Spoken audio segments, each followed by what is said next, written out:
Freakonomics Radio is sponsored by Hotels.com. Hotels.com gives you access to hundreds of thousands of hotels worldwide. And when you join for free, you can save up to 20% instantly with member prices. Plus, every stay earns rewards. So when you book one trip, you're already lowering the cost of the next one. Hotels.com is simple, rewarding, and designed to help you get more out of every stay. Sign up for free and book today. Hotels.com. It's all in the name. Freakonomics Radio is sponsored by Amica. You know what they say, if you want to go fast, go alone. If you want to go far, go together. So go with Amica and get coverage from a mutual insurer that's built for their customers, one that looks after what's important to you together. Auto, home, life, and more, coverage that fits your unique needs. Amica helps you protect what matters most. Visit amica.com and get a quote today.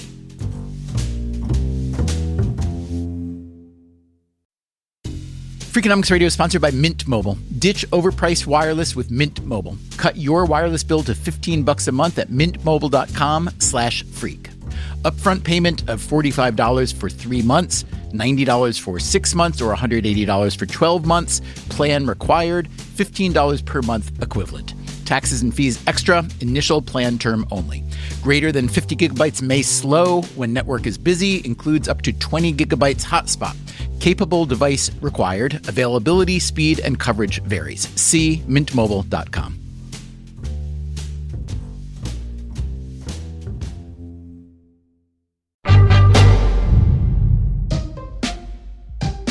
Hey there, it's Stephen Dubner. This week we are revisiting one of our favorite and most popular episodes from last year. It's called The Economist's Guide to Parenting, 10 years later. Hope you enjoy.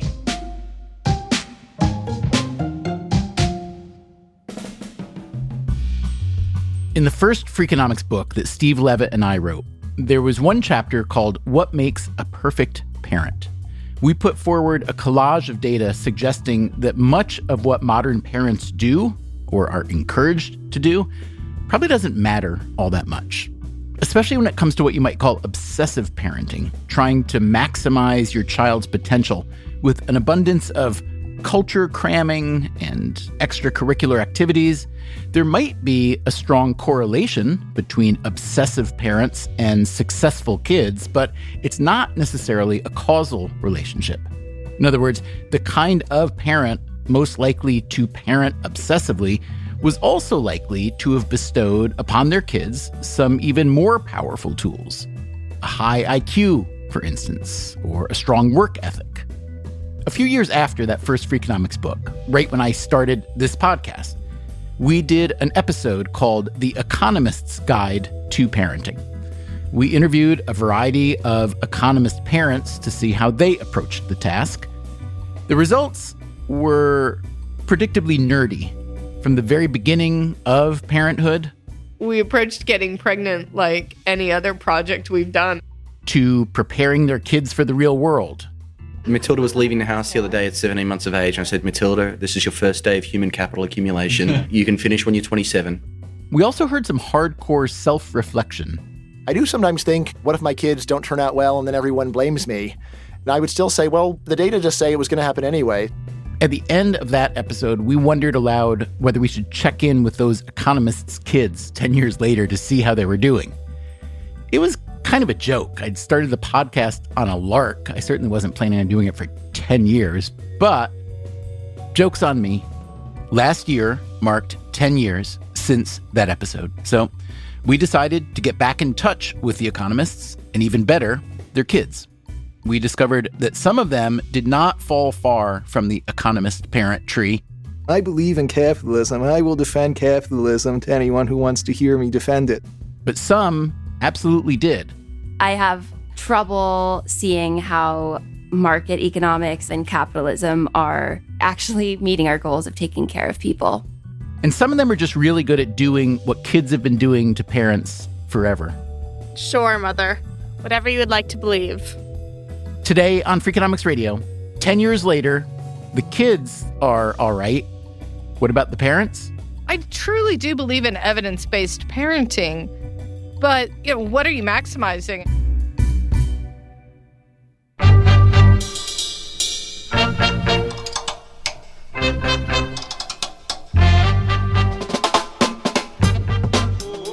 is Freakonomics Radio, the podcast that explores the hidden side of everything, with your host, Stephen Dubner.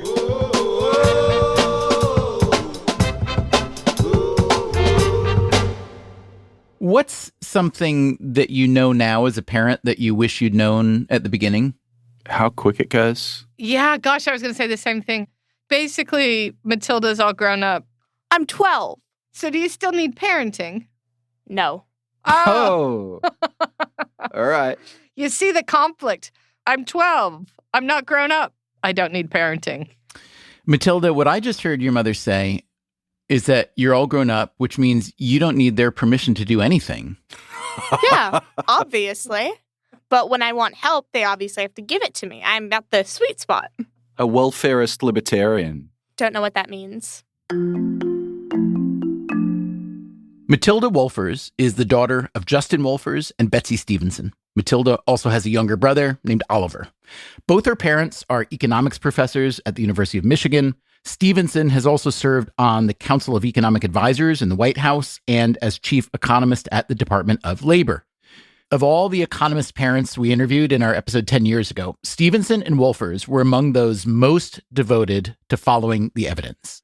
They'd read a lot of research in order to create what they saw as a menu of best parenting practices.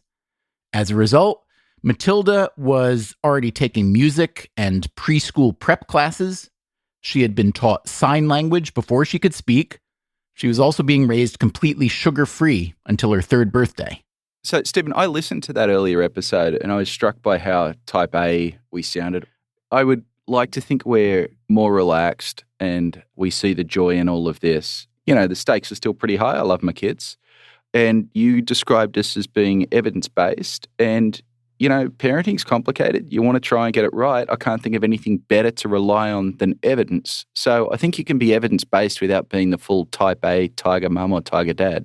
I should say neither of you seem remotely joyless, so I don't think those are mutually exclusive. That's going on my headstone, not entirely joyless. I truly do believe in evidence-based parenting, but what are you maximizing? The thing I want most for my kids is for them to live a joyful, happy life. The family lived in Washington when we visited them for that first episode. Here's Matilda, not even 2 years old, with Ellen, the family's nanny. Dada. You want to write, I love Mama? Dada. And Dada? You can write that. Dada. Good job, Miss Maddie. Yay! Ellen was a former school teacher. Stevenson and Wolfers were paying her $50,000 a year. I mean, the first thing is just to acknowledge the enormous privilege that we're able to do that. The other is neither of us lives near family. And so for many people, grandma or grandpa are a source of what looks like free childcare, but of course it's not. Their time has an enormous opportunity cost that's just never priced. Also, you pay people well because you want to treat them well and because you value them. And this was a really important job for us. It's not just childcare. Betsy was working in the government at the time, and that meant she didn't have a lot of time. And it also meant you had to pay above board. Well, it did mean we paid very legally. Well, ethically, I'd be above board either way. But what I wanted to make sure is that we were being fair to what we were asking someone else to do. And I wanted someone to do what I would do if I was going to cut back my career. So that meant I had to hire somebody with a lot of qualifications and a lot of dedication and a lot of commitment. And that means that you pay for that. Stephen, I remember after that episode aired, a colleague said to me, wow, you pay your nanny a lot. And I looked at my colleague who's a PhD economist who was married to a PhD economist, but she was staying at home looking after their kids. We were like, your wife gave up a lot. You guys are paying $150,000 a year, literally. I mean, look, there's something to looking after your own kids, and many people might want to make that sacrifice, but it is a real sacrifice. It's hard to get your career back on track. I asked Matilda, 12-year-old Matilda, to name some of the things her parents did that she would be sure to copy if or when she has kids. No sugar till 3. Tell me about that. If I had to suffer, they have to suffer. Oh. Sugar before you're 3 is a terrible idea. Sugar's a toxin. Sugar's a toxin. Matilda, what's your sugar intake like now? Do you have any? Yes. Do you sneak it? No. Why ever would you think that? No, I get dessert every night. Sometimes I get like a treat after school if I'm like been a very good girl. When you were little, last time we talked, you were already, I think, really good at sign language. Do you still sign? I pretty much know the alphabet and a few other signs. It's not really something we do generally at home. My motivation for sign language was that the research showed that it helped kids communicate earlier and helped them talk earlier. So it definitely seemed to work. Matilda was a good and early communicator. And in fact, I know Matilda's very first sentence. Matilda, what was your first sentence? Which sums up her entire personality. Ready? Yeah. Because I don't want to. So I have to say, Matilda, you are really good at talking. Do you think that these things that your parents did when you were very, very young, sign language, no sugar, etc., do you think those were contributors to your intellect, your communication, etc.? The no sugar did nothing for my personality.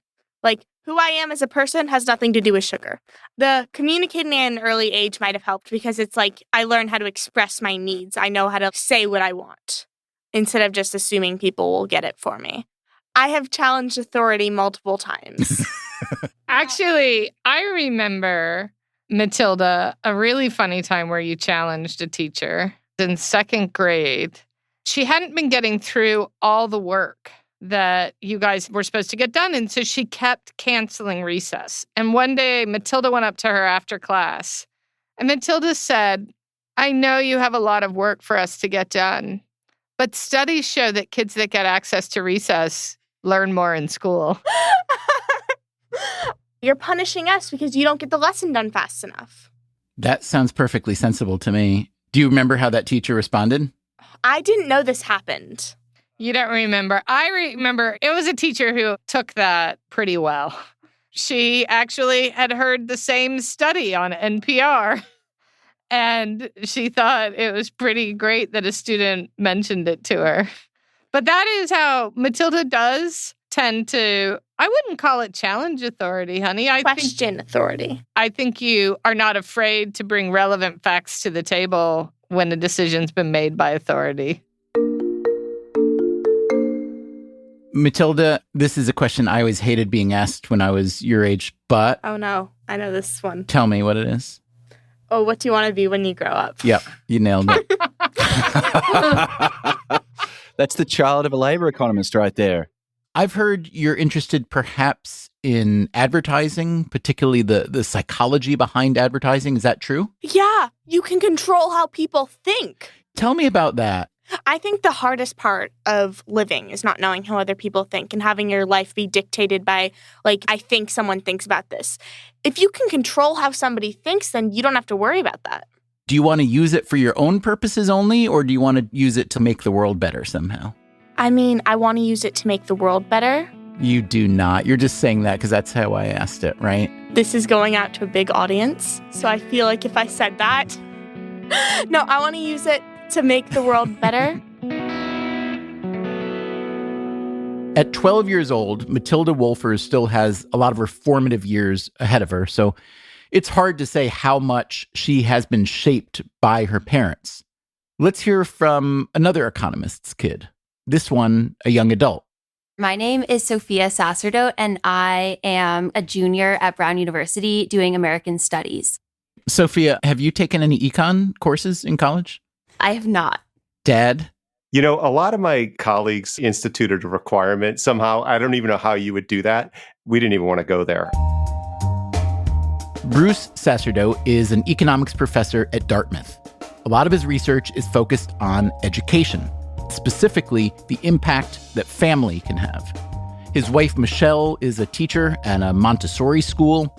They have 2 teenage sons, Sam and Leo. Sophia is their eldest and was 21 when we spoke. Sophia, if I asked you to describe your dad in a sentence or two, you would say what? I sometimes will withhold the fact that he's an economist because in certain circles I run in, that's going to raise some eyebrows. I'll usually start with, he's a professor. I often make a joke, like my parents teach at both ends of the educational spectrum. My mom teaching preschool, my dad teaching university.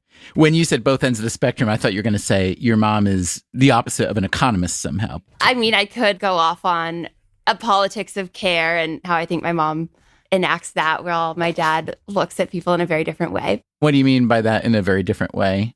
I think economists, like in all fields, they have to be differently reductive. But I think a lot of economics, as I understand it, is reducing people to competitive players in a market. So reductive is not the worst critique I've ever heard of economists. Does it go beyond reducing people to data that makes you ambivalent about economics? Yes. All right, just pretend your dad's not here for a second. Bruce, it'll be okay, I promise. Yeah, I've probably heard it before. Basically, Sophia, I'm saying, give me your best shot. Like, what is it exactly? I don't mean about your father per se. I'm sure you love your father and you think he's a wonderful human. But what is it about being an economist or the field of economics that really doesn't sit well with you? I adore my dad. And I think a great deal of what he's taught me about how to think about the world and how to approach problems and really just how to treat people. When I take that to the logical extreme, that's how I come to form my politics. I have trouble seeing how market economics and how capitalism are actually meeting our goals of taking care of people. It's treating people not as people, but as workers and interchangeable bodies. It's not seeing people for the complexity that we are. And it's leaving some things up to chance and to a market that's like been rigged from the very beginning. But you also said that your worldview has been informed by what your father taught you. What do you mean by that? I think both my parents did a really great job of instilling in me and my brothers a sense of kindness towards others. I think we have a really strong, beautiful ethic of mutual aid in which, all of our money is shared and we make decisions pretty collectively. And when I think about a more beautiful world, I would want it to look a little bit more like our family and for people to have those similar networks of care. After graduation, Sophia was planning to attend medical school, also at Brown. People go to medical school for all sorts of reasons. In this case, you get the sense it is the continuation of a mission that's been underway for a while. As an undergrad, Sophia worked at a clinic that provides medical care and housing services for people who were formerly incarcerated. How much of this mission comes from the family Sophia grew up in? In our episode 10 years ago, we talked to Bruce Sacerdote about his research on twins and adoption. When he analyzed the data on Korean children who'd been adopted into American families, he found that parents didn't have that large an effect on their kids' educational outcomes. But you could imagine that parents have a powerful impact on their children's worldview. So I wanted to know if he saw Sophia's worldview as inconsistent with the economic worldview he's devoted his career to. No, not at all. I understand that there are market failures, and that's a lot of what we talk about. I think that it depends on how broad a definition of economics you take. I think if you were to take classes in modern U.S. university economics department, you'd see all kinds of faculty and viewpoints on public economics and development economics. In the empirical economics world, most of the attention is given to economists like Raj Chetty and John Friedman and Nathan Hendren, who are studying the lives of low-income folks and asking about income inequality, and they're getting the most attention relative to any other economists. Yeah, that's a really good point. Sophia, how would you describe your politics or your political worldview? I would say it originates out of a place of wanting to make the world a better and safer and more caring place for people, especially people for whom that's least true, and to try to right some of the wrongs of history that have brought us to this point. And, frameworks that I have found helpful in trying to think that through come from Marx and from a lot of Black feminist scholars like Angela Davis, Audre Lorde. Do you think of yourself as a Marxist? Yeah, I would say I'm a Marxist.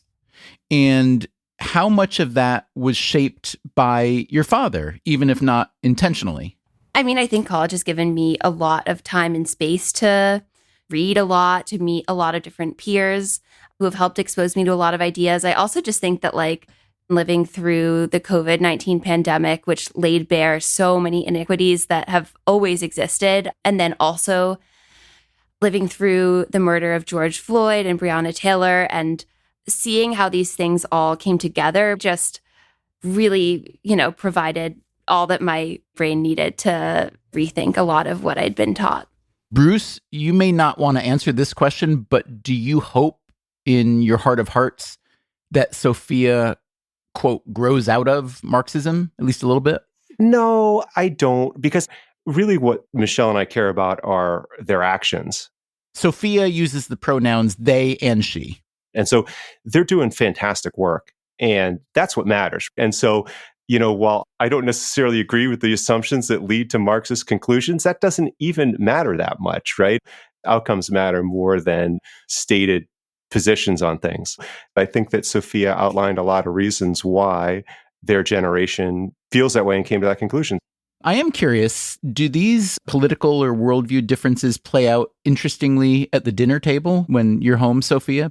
Definitely things get me pretty frustrated. But also I keep coming home and I keep calling my dad because he's been a really helpful and safe person to grow with, and I think grow alongside. Can you think of one thing that your dad did as a parent that you would really want to emulate as a parent yourself? I think my dad's done a great job walking alongside us as a parent and letting us lead at times. Some people might see them as really soft parents, but I actually think softness is really beautiful. And softness is something I think a lot about in my own work. I think softness is what gives way to a lot of, kindness, but also a lot of flexibility. I think that rigid systems are always going to fail larger scale. Systems are never going to work for everyone. And that softness and flexibility that my parents showed me in how they parented is a lot of how I want to be a physician, or if I don't go to medical school after all, and whatever role I have. For all Sophia's appreciation, for all the striving from both Sophia and Bruce to see the commonalities in their worldviews, you can't deny that Sophia Sacerdote doesn't exactly sound like the offspring of an academic economist. Coming up after the break, we hear from the offspring of another economist who has also pointed out that parenting isn't as influential as we think, except maybe in the case of his kids, who happen to be twins. Twin one. I'm very interested in becoming a professional economist. I think I would like to focus especially on economic history. And twin two. I also agree that I would enjoy being an economic historian. We'll be right back.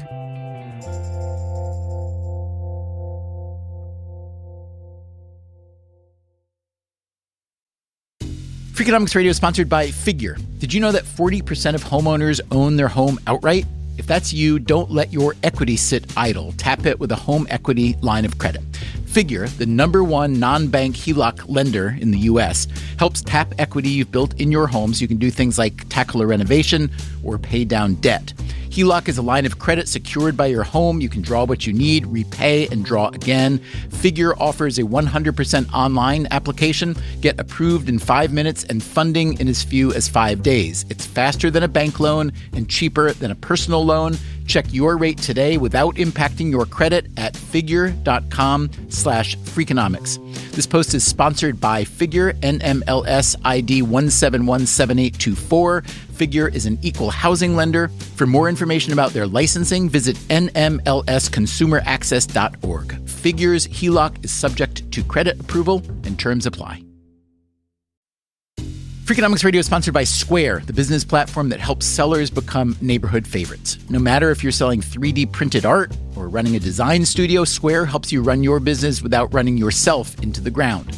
Square was made to work on the go, so you can sell wherever your customers are. With Square, you can track sales, manage inventory, and access reports in real time, whether you're in the shop, on the go, or running things solo.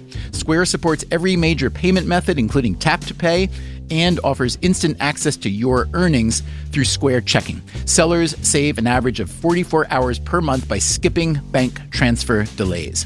With Square, you get all the tools to run your business with none of the contracts or complexity. And why wait?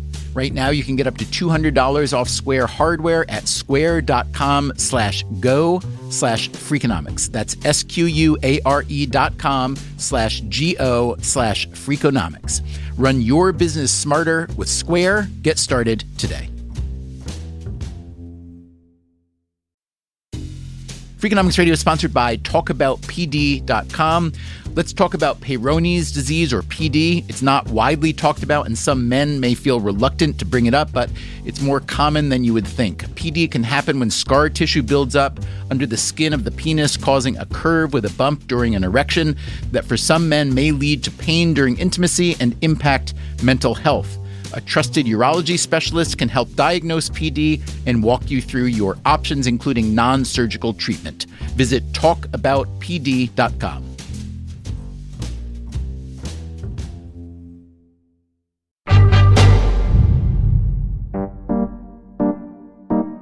The next stop on our tour of Economist's children brings us to a pair of 18-year-old twins.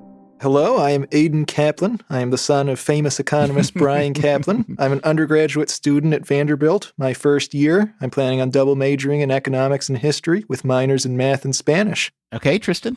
Hello, I'm Tristan Kaplan. Everything that Aidan said could also be said about me. My majors are also economics and history, hopefully, with minors also in mathematics and Spanish. However, to make myself seem at least plausibly unique, I will also add that amongst my favorite pastimes are role-playing games and walks with my family. And Brian Kaplan, father? I am Brian Kaplan, professor of economics at George Mason University, and I'm the father of Aidan and Tristan, and in particular, I homeschooled them for the last 6 years. Yeah, so in K through 6, I was just miserable in school because they kept making us do stuff that seemed pointless to me. Music, art, dance, making posters every day. It was just dreadful. I'm going to say I was the reluctant one, but it was my brother Tristan that persuaded me to go through with it. And his great pitch, which is still echoed in our family to this day, is, do you want to be a poster monkey for the rest of your life? Yes, our dad just gave us this lifesaver. He said, you can come to my homeschool and you will get to learn about ideas. You will get to read. You will get to do what you actually enjoy. And Brian, at what point did you conceive of homeschool as a solution? I was interested in homeschooling actually long before I had kids, long before I was married. But then a lot of it was just paying attention to the kids and just seeing that they seemed to be getting less and less happy every year. There's been a big change in the way that public school is taught, at least in our area, compared to what was done in Los Angeles when I was growing up. There's been a big rise of an anti-intellectual approach to education where it's much more about just socializing with other kids. It's always been me that's taken the initiative on this. My wife has been supportive, but she's got a full-time job that requires constant attention to work. And as a professor, I can juggle a bunch of balls simultaneously. So that's why I'm the natural person to do this. And of course, I am technically an educator, actually. Brian, in our episode 10 years ago, you said, in all honesty, I do sometimes think, what if my kids don't turn out well and everyone blames me? Now, you weren't talking about homeschooling. You were just talking about your style of parenting. So I am curious whether that statement was to some degree a commitment device, whether you felt you needed to work as hard as you did at homeschooling because you planted your flag as being a different kind of parent? I wouldn't say I was really too nervous about anyone except my wife. I was concerned that she would say that if we didn't get a good score on a test at the end of the year, that it was a failure and they needed to go back to regular school. All that I did is just bring them to my office at George Mason University. I happened to be blessed with an extra large office. Don't tell anyone. I did spend a lot of time selecting textbooks and trying to find topics that I thought would be good for them and also find out what interested them. There were some areas where I said, like, even if you don't really like it, we have to do it because your whole future depends on it, like math. And there were other areas where I said, hey, it seems like you like history. Let's try that. So, Brian, a few years ago, you wrote a book called The Case Against Education, Why the Education System is a Waste of Time and Money. Can you untangle for me what appears to be a slightly paradoxical maze in which you, a university professor at a public university, which is supported in large part by tax dollars, can make an argument totally against education, and then use your university professor position, including bringing your kids into your office to homeschool them for the education that you also don't want them to participate in. Is that as paradoxical as it seems to me, or for you, is there more of an internal consistency than I'm seeing? I see great internal consistency, but it's totally sensible to wonder what it is. So the first thing is I see myself as a whistleblower. A lot of the reason why people took that book seriously is I could begin by saying, the system has been great to me. It's all worked out for me. And yet I don't think that it's a good use of taxpayer money. In terms of trying to help my sons out, well, here's the thing. They've known for a long time they're interested in being professors. So for that, there is no homeschooled path to becoming a professor. What I was able to do was to help them skip through the most meaningless, time-wasting parts of education while really doubling down or multiplying tenfold on the parts that actually count. In terms of taking advantage of my office, like, well, what's the point of not doing it? I've got office space. I've got kids that need education. Why not bring them to the office? And did your department ever say, hey, it's lovely that you're homeschooling your kids here, but you're really supposed to be here spending all day, every day, reading, doing research, and teaching? Did you ever get any pushback? I never got any pushback from anyone. Everyone was supportive. I think, honestly, people appreciate someone who's taking education seriously. And it's kind of fun. Little kids who want to learn economics are great mascots to have around in economics departments. Brian's wife, Karina, is a lawyer. They also have 2 younger children. As an economist, Kaplan is best known for his libertarian views. In addition to writing about the education system, he also wrote a book arguing in favor of open borders to boost the global economy, as well as a book called Selfish Reasons to Have More Kids. In that one, he argues that parenting should be fun and that parents are less influential than most people think. So, how influential has Brian Kaplan been to his 18-year-old sons? I asked Aidan and Tristan to describe their economic philosophies. Aidan first. Yeah, so I'm at Brian Kaplan's position. I believe in free trade. I believe in libertarianism. I believe in capitalism. I will defend capitalism to anyone who wants to hear me defend it. And Tristan. I'd say that I'm ultimately more of a minarchist. A minarchist being an advocate of minarchism, which is essentially libertarianism with minimal government. Basically, my position is let's get to minarchism and then see how we can proceed from there. Tristan, I'm curious, after being homeschooled for so many years, why did you want to go to college? Was it purely to get the credentials so that you could become a university professor? I'd say about 70% of it. So I really need the credential, not necessarily to become a university professor, of course. I also would need the Vanderbilt degree to get a pretty high-paying job, generally. Aidan, can I have your answer to that as well?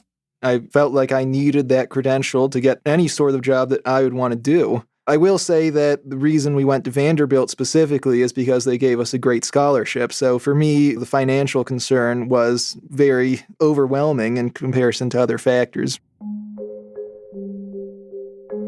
What are some things that your parents did that you will not emulate as parents yourselves? Aidan?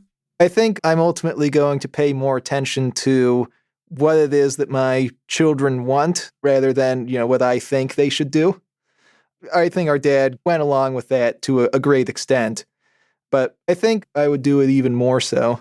Our mom certainly is more interested in what she thinks her kids should be doing than what it is they actually want to do. And do you attribute that difference to the fact that your dad is an economist? Definitely being an economist had a profound impact on our dad's thinking. Our dad is what he likes to call a selective nonconformist, which means that he looks at the whole range of things that he could do, the rules that would be easiest to break, the norms that would be easiest not to follow, and then he breaks those rules and those norms, and he goes along with the rest. And so I think I would do something very similar, but maybe err a little bit more on the side of just do what you want and don't worry about what society expects or cares about. A selective nonconformist. Someone who doesn't worry what society expects or cares about. That sounds like another economist I know. The economist I know best. I would say if you came to our house and you had to guess what our professions were, you might think that we were like fortune tellers and, I don't know, failed professional golfers. That's coming up after the break. Freakonomics Radio is sponsored by Cash App. When it comes to Bitcoin, you may be surprised to know that it was invented way back in 2008. If you still haven't made the jump to Bitcoin, Cash App makes it easy. When you buy Bitcoin on Cash App, they hold real Bitcoin for you, one-to-one, and you can withdraw it anytime. It works more like real money and less like something locked in an account. No extra steps, no restrictions, just access and control when you need it. For a limited time, new customers can get $10 added to their balance. Just use code BITCOIN10 when you sign up. And don't forget this part, send at least $5 to a friend in the first 2 weeks. Terms apply. Cash App is a financial services platform, not a bank. Banking services provided by Cash App's bank partners. Bitcoin services provided by Block Incorporated brand. For additional information, see the Bitcoin disclosures at cash.app/legal/podcast.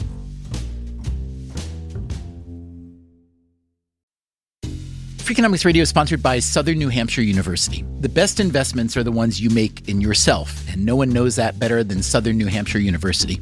With more than 200 online degree programs, no set class times, and low online tuition, Southern New Hampshire University is built to fit your life today and set you up for success tomorrow.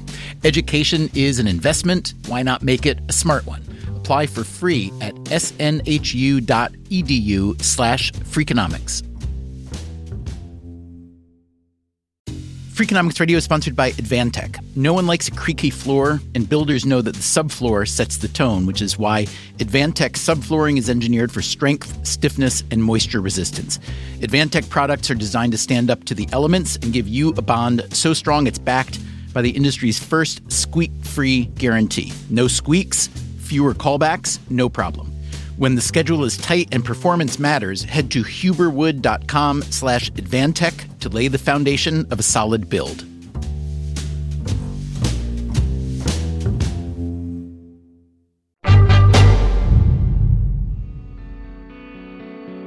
Today on the show, we are revisiting an episode from last year where we checked in with a bunch of economist parents that we first interviewed about their parenting styles 10 years earlier. Up next, My name is Stephen Levitt, and I am a professor at the University of Chicago. Levitt is my Freakonomics friend and co-author. He has always marched to the beat of his own weird drum. In my view, that's one reason he's always done such interesting and unusual research on topics that other scholars probably wouldn't even consider. Collusion among sumo wrestlers, discrimination among game show contestants, and let's not forget his groundbreaking research on the relationship between legalized abortion and crime. Levitt is also unusual, at least in 21st century America, in having a relatively large family. Amanda is my oldest daughter. She's 21. Olivia, who calls herself Lily, is also 21. My son Nick is 18. My daughter Sophie is 17. Two of those, the oldest and the youngest, are adopted from China. There was also a son, Andrew, the firstborn, who died at age 1 from pneumococcal meningitis.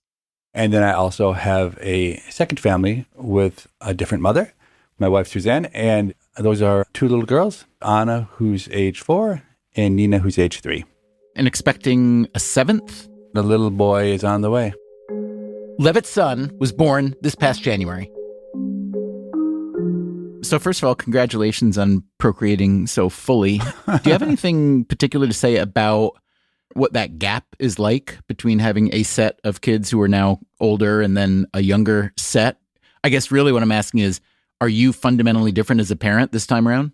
I have to say, when I started the second family, I had big visions. I had the belief that, wow, I'm so lucky I get to try again, and I'll do everything differently. Now, there are two things that have changed. Number one, I'm a lot older and I have a lot of experience with parenting. But number two, there's a different mom. And it turns out in my case, my wife, Suzanne, has very strong beliefs about parenting. So of all the things that have changed, I'd say more things have changed because of her different approach to parenting than from what I learned. Suzanne is German, and she's kind of a mix of authoritarian and hippie. And so she's totally against TV, and she's against sugar and candy and all sorts of things. But I have to say, when I went back to reflect on what I would do differently from parenting the first time around, I couldn't really remember how I parented the first time around. And it was all just a bit of a blur. And in the end, I think I've repeated many of the mistakes I did the first time around. What do you mean by mistakes? Well, mistakes is maybe too strong. And actually, as I thought about talking to you, I was going to come in here and say, look, I've really been, humbled by parenting. But then I listened to the podcast episode that you did 10 years ago, and I was already completely humbled by then. I think I was sleep deprived chronically.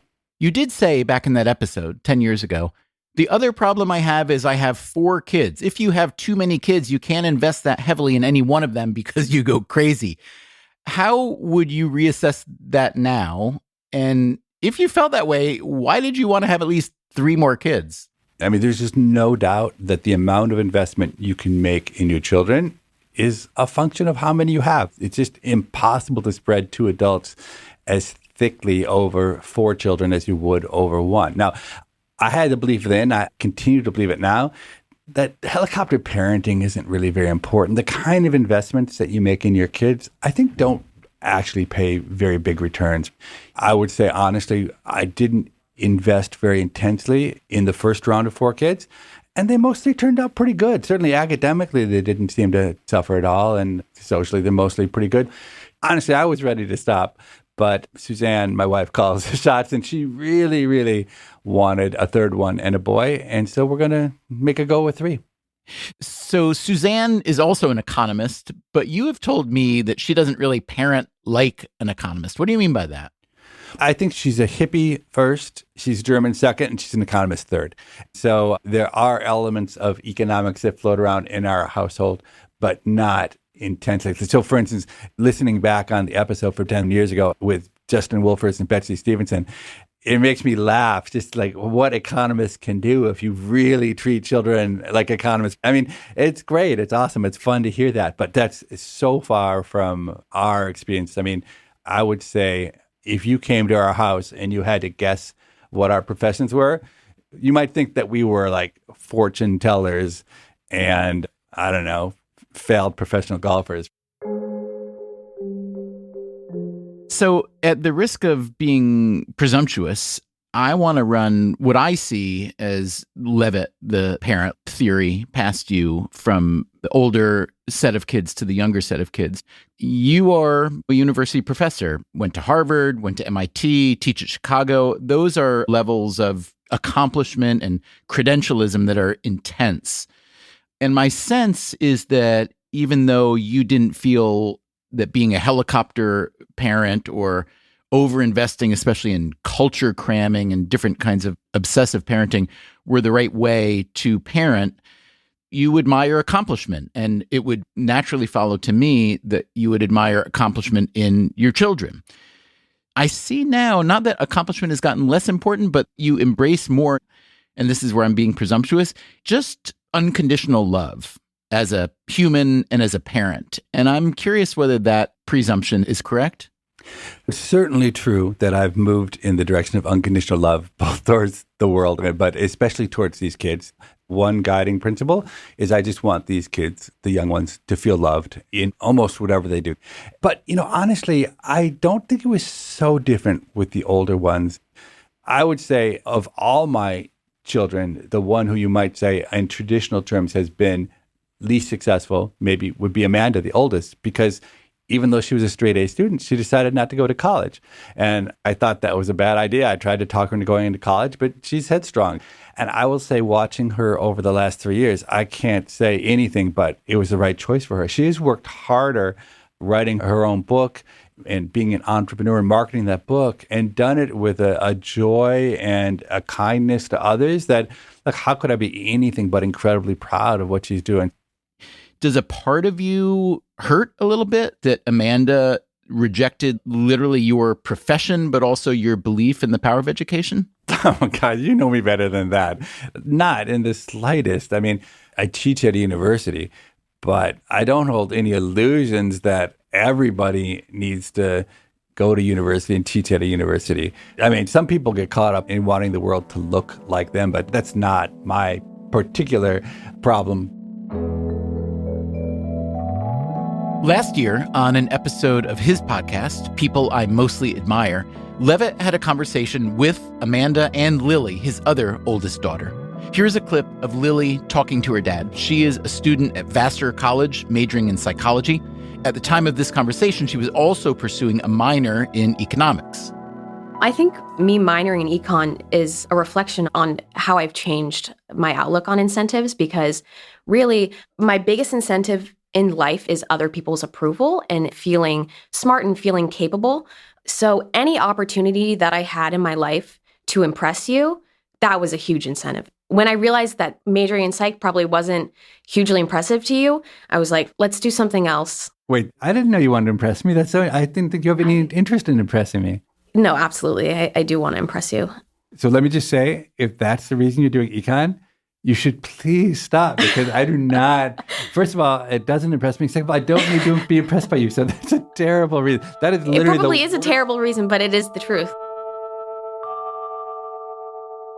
I asked Levitt now how he felt about one of his kids wanting to impress him by following in his Economist footprints. Honestly, it makes me feel like a failure as a parent that I so poorly communicated to the kids what does impress me. And what impresses me is, more than anything, I'd say working hard, being kind. So in that interview, Lily also talked about a serious eating disorder she has had, and she believes it stemmed from when she was very young, that she had low self-esteem. I was curious to know, Levitt, whether you knew that before that interview and how it affected you as a parent to hear that.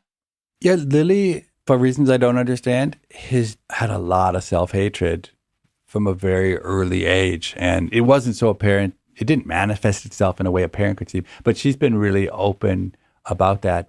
So I knew about it ahead of time. And I have to say, self-hatred is just one of those things that's hard to explain. Did you feel guilty at all when she said that? Because I guess most of us like to think as parents that we're somehow responsible for our children's self-esteem, whether that's deserved or not. I can't say that I felt guilty about it. I'm deeply saddened by it, but I do feel, like maybe this is making excuses after the fact, but I do feel like there wasn't a lot that could have been controlled. Do I have any idea where that self-hatred comes from? No, I don't understand where it comes from. I think it's just one of those complexities of the human psyche. What's something you know now as a parent, Levitt, that you wish you knew a decade or 2 decades ago? When my son Andrew died, that really shaped my parenting. With Andrew, I was much more confident as a parent that I could control things and that I was important. And then when he died, one of the lessons I took away from it was that I couldn't control it. I couldn't even keep him alive. And I really was just forced to accept that I wasn't that important. I wasn't living their life. I couldn't keep them safe. The universe is what it is, and I just had to offer them up to the universe and do the best I could to guide them along the way. And I think that in some sense has been so central to what I do. In that podcast conversation you had with Amanda and Lily, you said to them, I have an unusual chance to be a dad a second time around because I got remarried. Do you have any advice for me about how to do a better job than I did the first time around? And Amanda said, I thought this was amazing. She said, I think you're doing a much better job than you were the first time around. You're a lot more present and active in their lives. I think you're doing a pretty good job. What's your take hearing that? I was a little surprised that both of my older daughters, their main memory is that I was completely absent, that I was always golfing, which is true. I did do a lot of golfing. I didn't know they realized I was doing a lot of golfing. But a difference the second time around is I do have more time. When the older ones were young, I was incredibly busy. We were doing Freakonomics and I was being a professor.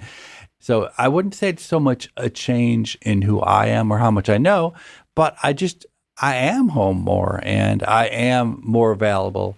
So whether more of me is a good thing or a bad thing, we'll find out in 17 years. So Levitt, where has this entire parenting experience, especially with 2 distinct sets of kids, where has this led you to land on the power of nature versus nurture?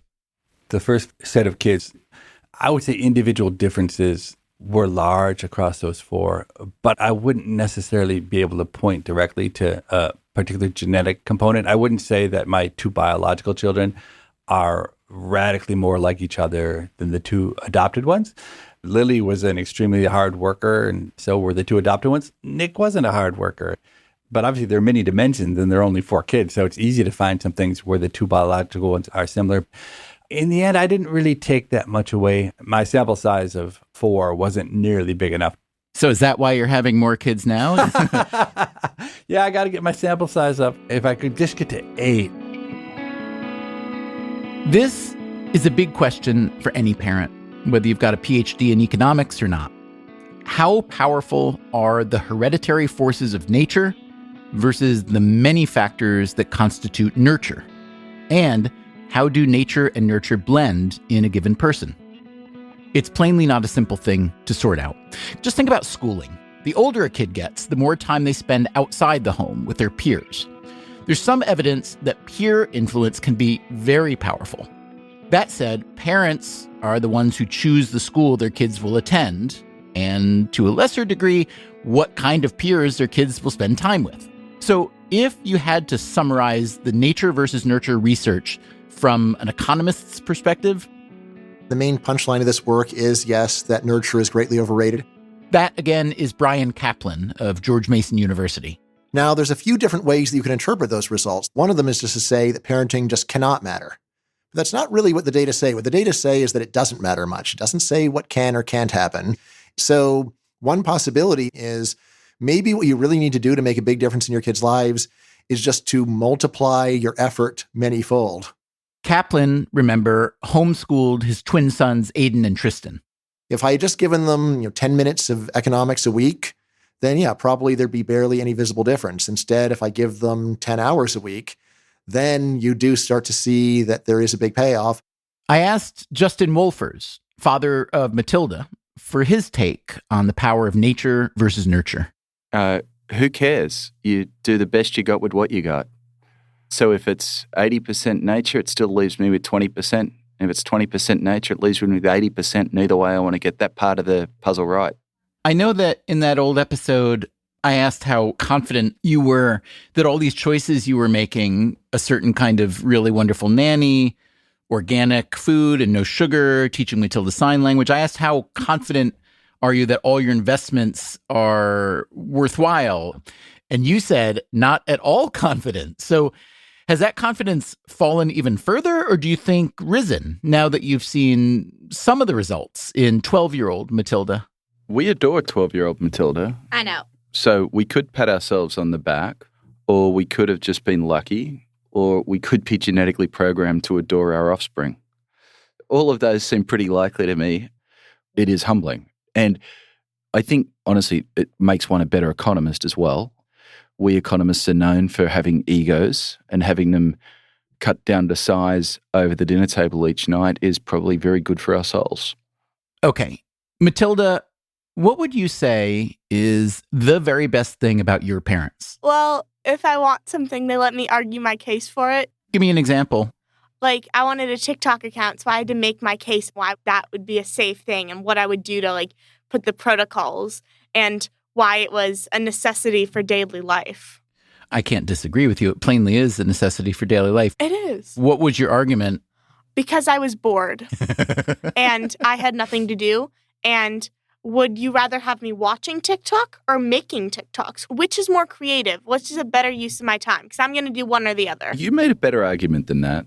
Matilda told me she was only interested in one niche of TikTok. What was that, Matilda? Making videos about books. With my parents, you have to, have one firm base of, what you want to do, something they would approve of. And then you just kind of, build onto it. And when you said that you proposed the protocols that you could put in place, do you remember what those were? It's just I have to show my mother before I post anything. Matilda knew that I was concerned about things like, would she say something in social media she would later come to regret? And, internet privacy. How much of herself is she revealing to the world? And then, I have concerns about how peers are relating to each other through social media. Matilda, what do you think of those concerns? I mean, I'm an old person, but they sound pretty legit to me. Yeah, they're legit. Mother used less fancy language when telling them to me. Matilda, are you fun to live with, would you say? Oh, yes, I'm an absolute joy.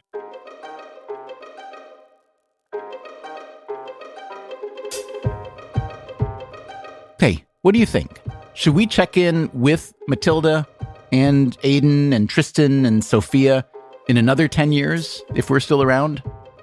I'd love to know what you thought of this episode. We are at radio@freakonomics.com. Thanks to Asha Miles and several other listeners who wrote in to suggest that we do this 10-year follow-up episode. Also, I'd recommend that you check out the episode of Steve Levitt's podcast, People I Mostly Admire, where he interviews his daughters Amanda and Lily. It's episode number 46. Thanks to all the young people who spoke with us today and to their economist parents, too. Coming up next time on the show, people pine for love, they live for love, they kill for love, and they die for love. So that's love. How about marriage? Most people, when they think about marriage, they think in terms of love. Most people may think that way, but not economists. An extreme concentration of wealth and income can distort many of the important political processes in society. The economics of marriage, from Shakespeare. Juliet and Romeo are both children of rich merchants. To Bridgerton. The essence of the season was that by the 19th century, arranged marriages were no longer acceptable. To today. About 43% want a partner who is of the same ethnic background. What's interesting to me is the huge percentage of people that don't care. That's next time on Freakonomics Radio. Until then, take care of yourself, and if you can, someone else too. Freakonomics Radio is produced by Stitcher and Renbud Radio. This episode was produced by Mary DeDuke. Our staff also includes Neil Carruth, Gabriel Roth, Greg Rippin, Zach Lipinski, Ryan Kelly, Rebecca Lee Douglas, Morgan Levy, Julie Canfer, Jasmine Klinger, Eleanor Osborne, Emma Terrell, Lyric Bowditch, Jacob Clementi, and Alina Kuhlman. Our theme song is Mr. Fortune by the Hitchhikers. All the other music was composed by Luis Guerra. If you would like to read a transcript or the show notes, go to Freakonomics.com. You can also sign up for our newsletter there, and you can leave your comments on any show. As always, thanks for listening. Well, that's a thing I think I did get from you. You and Mom are both so literal, and I don't get sarcasm thanks to the two of you. Too literal, yeah. Working on my sarcasm, Stephen. By the second decade of the parenting episode, I'm going to have sarcasm down. The Freakonomics Radio Network, the hidden side of everything. Stitcher. Freakonomics Radio is sponsored by Ozempic. Innovation happens through rethinking what's possible, and when it comes to GLP-1s, Ozempic pill does just that.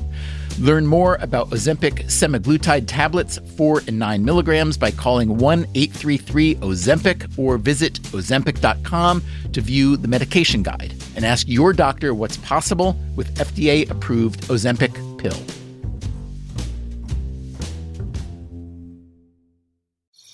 Traditional home security only alerts you after a break-in, and that's too late. SimpliSafe is changing that. Stop. This is SimpliSafe. Police are on the way. We don't just alert, we stop crime before it starts. SimpliSafe, plan starting around $1 a day. Save 50% on your new system with professional monitoring at simplisafe.com/SXM or with promo code SXM. Outdoor deterrence requires a SimpliSafe Active Guard outdoor protection plan starting at $49.99 a month. Visit simplisafe.com/licenses for alarm license information. Tennessee 2012. Hey there, I'm Stephen Dubner, host of Freakonomics Radio. If you love the podcast in the Freakonomics Radio network, I want to tell you about a way you can get even more from us. To hear our shows without ads and get exclusive access to Freakonomics Radio bonus episodes, please subscribe to SiriusXM Podcasts Plus on Apple Podcasts or sign up at SiriusXM.com/podcasts plus. Start a free trial today.